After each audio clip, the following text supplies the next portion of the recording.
শুভ সন্ধ্যা সবাইকে। শুভ সন্ধ্যা কি বলবো, 8টা 7:30 বেজে গেছে। তো আজকে তো সরস্বতী পূজা খুব ভালো কাটালাম। এখানে চা বসিয়েছি, দেখো এখন এসে পরে সরস্বতী পুজো থেকে এসে পরে একটু শুয়ে পড়েছিলাম, উঠেছি 6:30। চা বসিয়েছি আর ওখানে অনেক কিছু খাওয়া দাওয়া হয়েছে, খিচুড়ি ফিচুড়ি, এখন পেট ভরে আছে। এনেওছি খিচুড়ি, এটা কি 5 মিশালি তরকারি, আর একটা ফুলকপি আলুর তরকারি, ওটা ফ্রিজে রেখে দিয়েছি। তো ভালোই কেটেছে আজকের দিনটা। তোমাদের কেমন কেটেছে?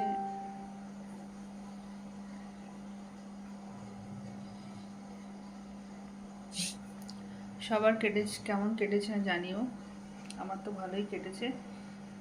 চলো চাটা খাই, তাহলে একটুখানি ফ্রেশ লাগবে।